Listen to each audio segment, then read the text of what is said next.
let me just take your points in order. You say, and you're correct. Things have been getting worse. I have never said that things have got as bad as they can possibly get. So I take no responsibility for anybody who has formed that impression. What has happened, in fact, is that as time has gone on since the end of 2008, we've got a clearer idea of how far the collapse of property markets has affected the ability of people to deal with these loans. It was one of the first things that was done in Anglo-Irish Bank after Frank Daly and I were appointed as public interest directors. We made sure with Donald O'Connor that a new assessment was made of impairments. Sorry, just explain what impairments meant to people who are not up with the banking lingo. How much of loans we reckon could not be recovered in the state of markets at that particular point.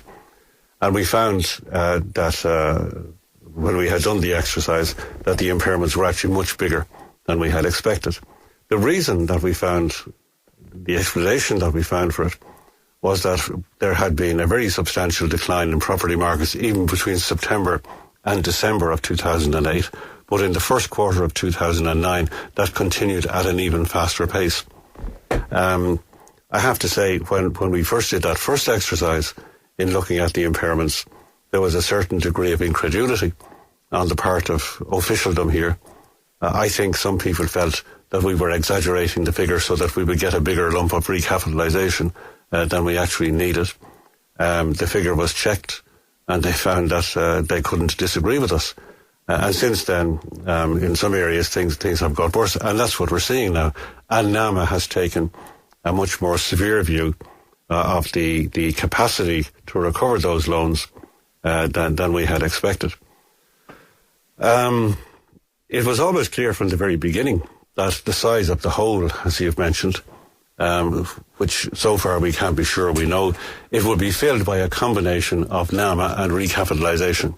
But you're both coming from the same source, which is the taxpayer. Yeah, the less NAMA you have, the more recapitalisation there is. But what people still want to know is, why are they having to pay for it? This is the big question for me. Why is it that everybody who's listening to this programme at present are the people who have to put in the money to fill this damn hole?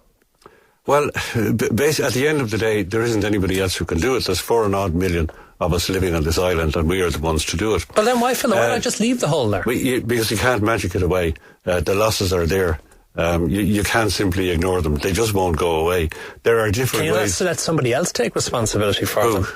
Well, the various bondholders, whatever. That's an issue, Matt, that you'll have to discuss with somebody else. In this issue, I'm a policy taker. I've been asked in the public interest to be first a director and now chairman of this bank, and to find a way through that problem on the basis of policies as they are at the moment. And are you happy with the instructions that you've received? At the least cost to the taxpayer.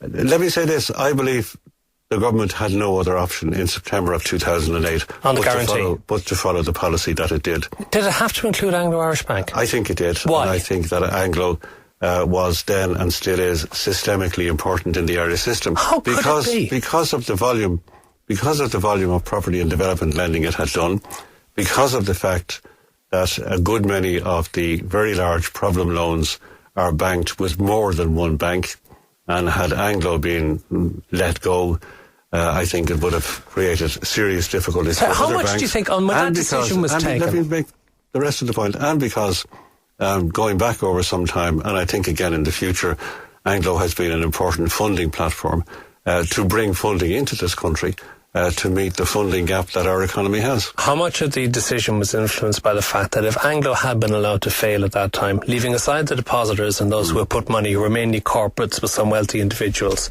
and they would have lost their money because the deposits would have been gone, the fact that there were many, particularly, you might say, supporters of Fianna Fáil, developers and big business interests, who had loans with Anglo, and they needed the money to finance their businesses, and they wouldn't have been able to get loans from other banks, and that would have put them out of business, and that forced the government's hand. Well, people will have to make up their own mind about that. As I've said... You're in a very informed position to speculate as to whether that might have been the case. An informed position to speculate, Matt, that's a bit of a contradiction in terms. There were a great many of the people you're talking about who also had large loans with other banks, and that was part of the systemic importance of Anglo.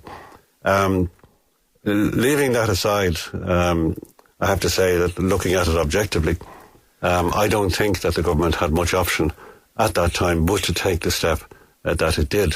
Okay, there are two questions. Now, any other approach that the government might decide to take at this point is a matter for the government. Two questions to finish I have to ask you. There was a report recently you received a pay increase as chairman of Anglo-Irish Bank. What is the position in relation to that pay increase? The position is that the payment, the fee that has been agreed for the chairman of Anglo-Irish Bank is €250,000. That was agreed after the whole CIROC process was gone through with the rest of the remuneration package in the bank. When I became chairman, I decided that I would take a lesser fee. I would reduce the fee by €100,000, simply due to the fact that I have a ministerial pension and a Dáil pension. So you get 150,000 from I get 150,000 from Anglo. But I have not reduced the fee that would be payable to the chairman. I've reduced the amount that I'm taking because the next chairman might well be somebody who doesn't have a public service pension. Final question to you. You're a former Minister for Finance. You're a former leader of Fine Gael, most pertinently. As leader of Fine Gael, you propped up the Haughey government 20 years ago with the famous Tala strategy, or a little more than 20 years ago, kept Fianna Fáil and Haughey in power at that time. Does any part of you wonder, are you actually helping to keep Fianna Fáil in power again now by working in the way that you're working at Anglo-Irish Bank? Well, in 1987, my intention was not to prop up a Haughey government.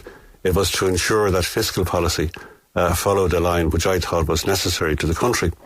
In the present case, I was asked if I would participate in an effort to find a way through this god-awful mess that our banks have created, and I thought that was something worth doing in the public interest.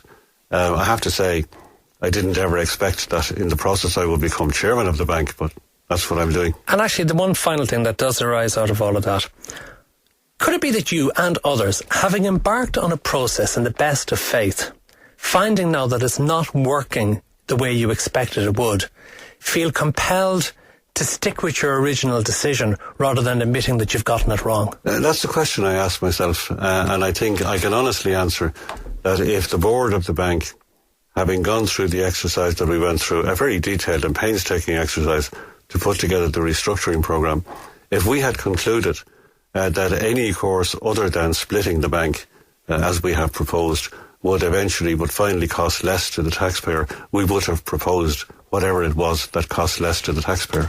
Alan Dukes, Chairman of Anglo-Irish Bank, thank you for joining us. 083 4100 102 is the number for your comments. Cal Thomas will be with us after this.